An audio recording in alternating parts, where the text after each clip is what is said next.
Good morning सर्वांना. श्री स्वामी समर्थ. आणखी एक मस्त सुंदर स्वामी कृपेने एक सुंदर सकाळ झालेली आहे. आज आहे सोमवार.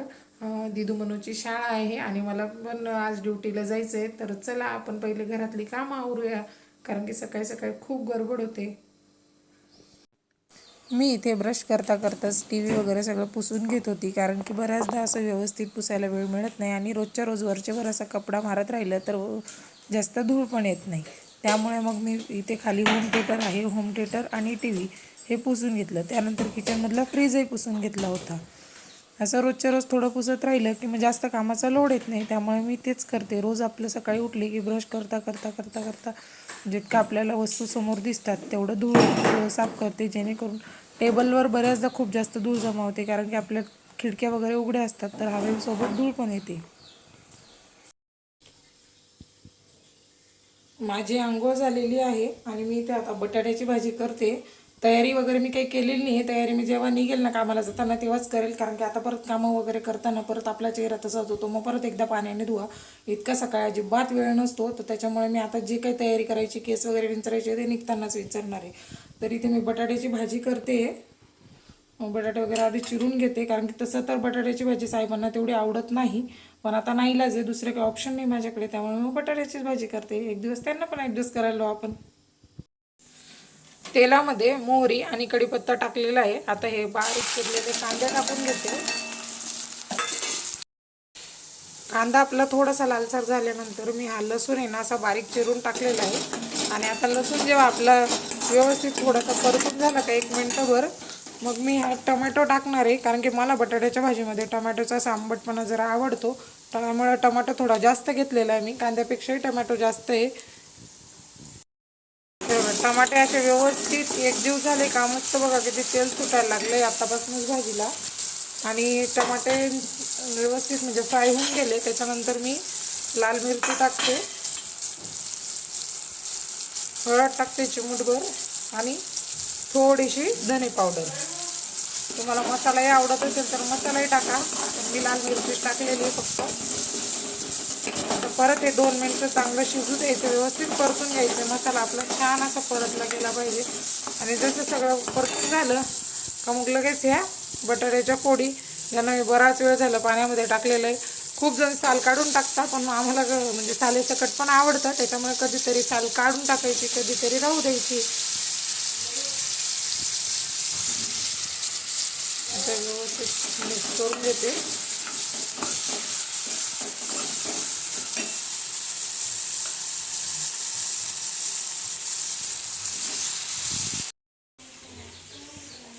माझा एक मस्त असा पोपट झालेला आहे आत्ता, कारण की मी कामाला जाण्यासाठी तयारी करत होती.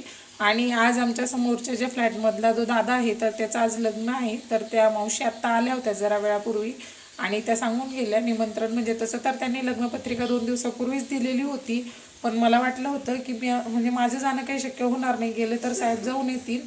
आणि पण आता ते म्हणतायत, म्हणजे त्या मावशींनी जेव्हा आग्रह केला की नाही तुम्ही पण या या या असं, तर हे पण मला म्हणायला लागले की जाऊ दे ना, एक दिवस आणखी कामावरनं सुट्टी होईल, एवढंच होईल, पण आपण सगळेच जाऊया.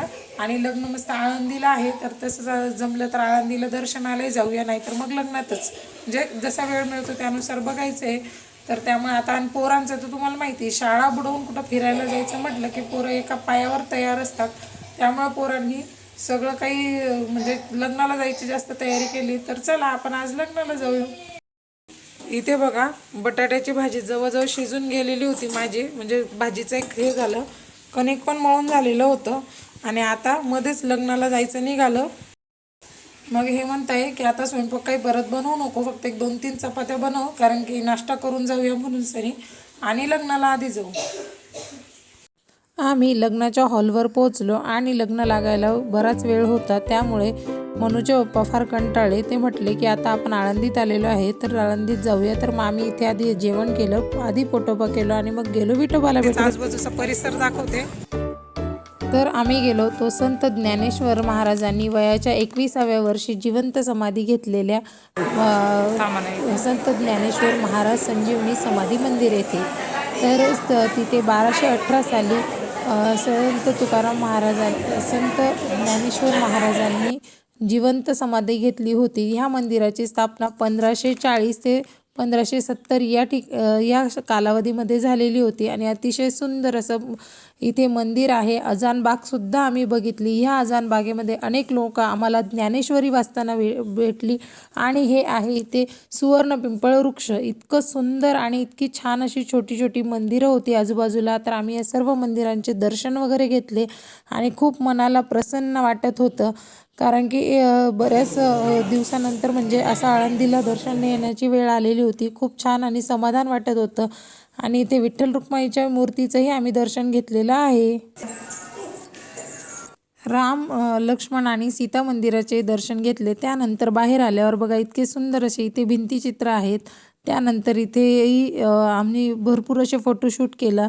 दिदू आणि मनूला तर फार आनंद झालेला होता. मी दिदूला म्हटलं, अगं बघ इथे किती सुंदर असे अभंग लिहिलेले आहेत, तेही वाच.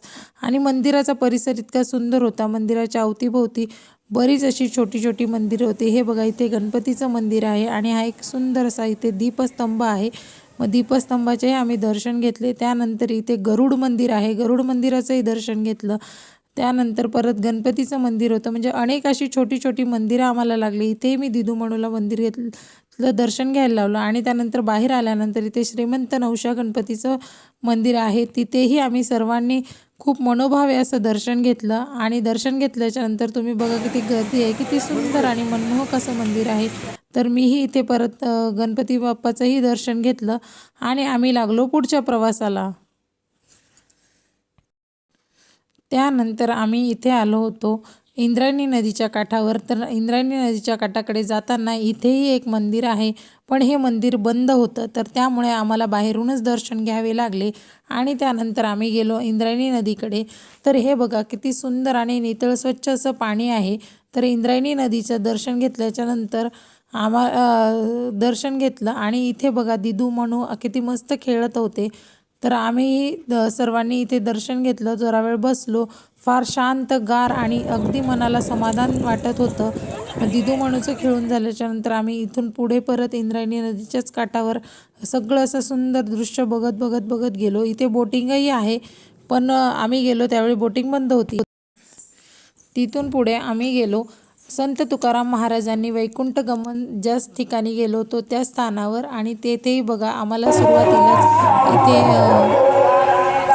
वासुदेवांचे दर्शन झाले. आणि ह्या मंदिरामध्ये इथे संत तुकाराम महाराजांची, विठ्ठल रुक्माईची अशा दोन्ही मूर्त्या आहेत.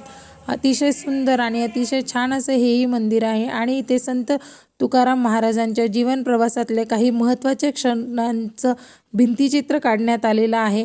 हे बघा, हे त्यांच्या पत्नीसोबत काहीतरी वार्तालाप करताना असे अनेक सुंदर सुंदर चित्र भिंतीवर काढण्यात आलेले आहे. हे छत्रपती शिवरायांनी ज्यावेळी संत तुकारामांना धन आणि काही भेटवस्तू दिल्या होत्या, तर त्यांनी त्या नाकारल्या आणि इथे हा क्षण होता.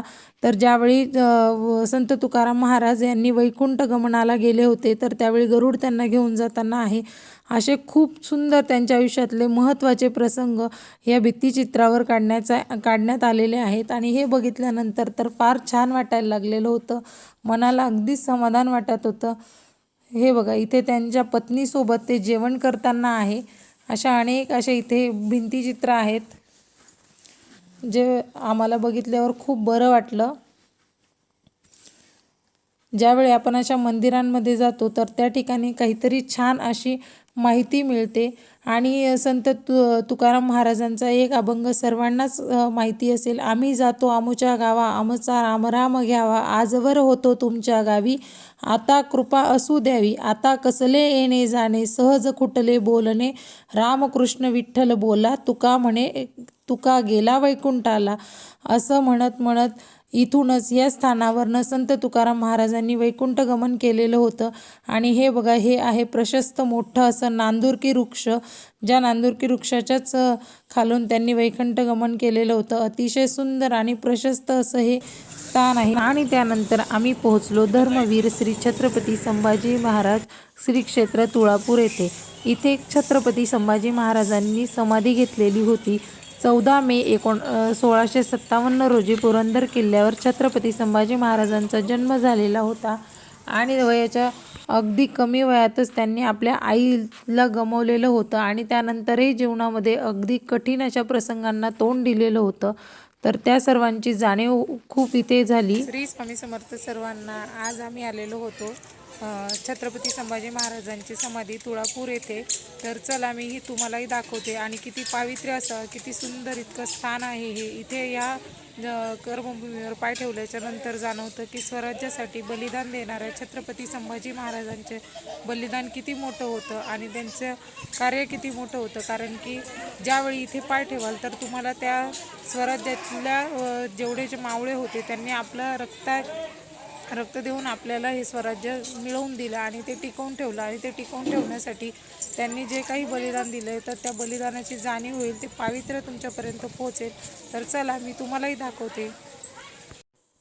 छत्रपती संभाजी महाराजांच्या समाधीचे आम्ही दर्शन घेतले आणि इथे बघा, इथे आल्याच्या नंतर छत्रपती संभाजी महाराजांच्या शौर्याची जाणीव तुम्हाला व्हायला लागते. इथे आल्याच्या नंतर एक अभिमान वाटतो की आपण स्वराज्यामध्ये राहतो आहोत, जिथे छत्रपती शिवरायांनी स्वराज्याची स्थापना केली आणि ते स्वराज्य टिकवण्यासाठी छत्रपती संभाजी महाराजांनी आपल्या प्राणांची आहुती दिली, त्यांनी हे बलिदान दिले.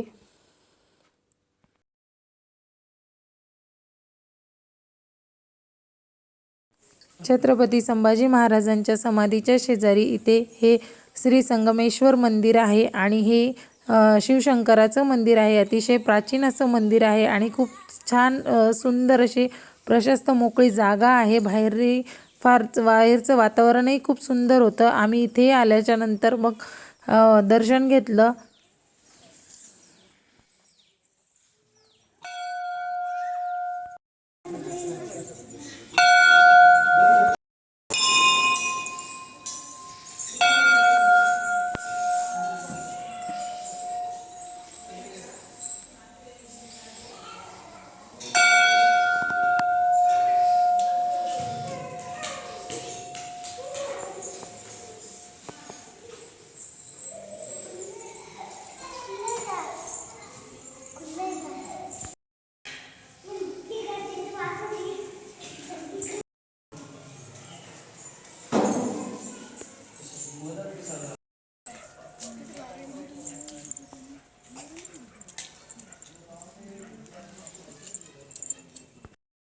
दिसला का नाही बस.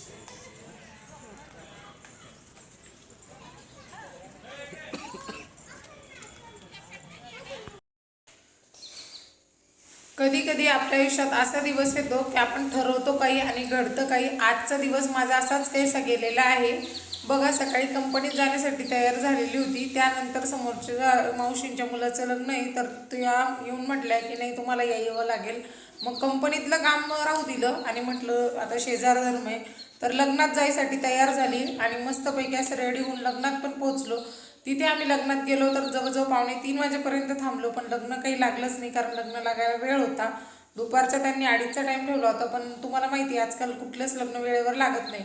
मग त्याही लग्नाला उशीर झाला. मग तिथे थांबल्या आमचे साहेब जरा कंटाळले आणि शेवटी त्यांनी निर्णय घेतला की लग्न आता आळंदीत आहे आणि आपण अनायशा आळंदीत आलेलो आहोत, तर चला कमीत कमी मंदिरात तरी जाऊन येऊ, दर्शन घेऊया. मग आम्ही तिथून गेलो आळंदीच्या मंदिरामध्ये. तिथे दर्शन वगैरे घेतलं आणि तिथे गेल्यावर तर मला साक्षात म्हणजे विठ्ठल रुक्माई पावलेच असं म्हणते. कारण की साहेबांनी परत आणखी एक फरमान काढलं की आपण आता आळंदीपर्यंत आलोय तर चला देहूलाही फिरायला जाऊया. कारण की तसं म्हणायला गेलं तर आमचे साहेब म्हणजे अतिशय कंटाळखोर माणूस आहे, फिरणं अजिबात आवडत नाही त्यांना. पण आज आमच्यासाठी काहीतरी परमेश्वराची दैवी कृपाच म्हणते मी, कारण की ते स्वतःहून म्हटले. आणि तिथून जेव्हा आळंदी देहूही फिरून झालं आमचं मस्तपैकी, खूप छान असं दर्शन झालं. कारण की आज काय वर्किंग डे होता, शाळेचा दिवस होता, त्यामुळे काही सुट्टी नव्हती, तर गर्दी अजिबात नव्हती, एकादशी वगैरे काही नव्हती. म्हणूनही दोघी ठिकाणचं आमचं आळंदीचं पण आणि देहूचं पण इतकं मस्त दर्शन झालं. दोन्ही मंदिरातले दर्शन घेऊन आल्याच्या नंतर रस्त्यात येताना आम्हाला परत तुळापूर लागलं. मग तुळापूरला इथे म्हटलं आता इथपर्यंत आलेलो आहे आणि 2 ठिकाणचं दर्शन झालेलं आहे, तर चला छत्रपती संभाजी महाराजांच्या समाधीचं दर्शन घेणं तर येतच. मग तिथेही गेलो, तिथेही थोडा वेळ थांबलो, तिथेही मस्त दर्शन घेतलं. आणि तिथे गेल्यावर तर तुम्हाला सांगते इतकं छान वाटत होतं, म्हणजे या गोष्टीची खरंच जाणीव होत होती की आपल्याला जे स्वराज्य मिळालेलं आहे ना ते अजिबात असं फुकट मिळालेलं नाही आहे. ते या छत्रपती शिवरायांच्या राज्यातल्या मावळ्यांच्या रक्ताचं बलिदान देणारं हे स्वराज्य आहे आणि त्या स्वराज्यामध्ये आपण राहतोय. तर आपण किती भाग्यवंत आहोत, किती अभिमान वाटला पाहिजे की आपल्याला इतक्या चांगल्या ह्या राजा आपल्या राज्याला म्हणजे स्वराज्यामध्ये होऊन गेलेले आहेत. आणि त्या सगळ्या गोष्टींचं इतकं मनाला समाधानी वाटत होती. तिथे गेल्यावर एक वेगळी शांतता वाटत होती, वेगळाच अभिमान वाटत होता. असं वाटायला लागलं होतं की खरंच आपण खूप खूप खूप भाग्यवंत आहोत की आपण स्वराज्यात राहतोय. आणि ह्या गोष्टीचं समाधान घेऊन मग आता घरी आलो, निवांत बसलेले आता थोडा वेळ. तर चला आजच्या व्हिडिओमध्ये इथेच थांबते, कारण की आता घरचं आवरायचं हे सगळंच, संध्याकाळी जेवणाचं बघायचं आहे. तर तुम्हाला भेटते उद्याच्या व्हिडिओमध्ये. Bye bye. Bye bye.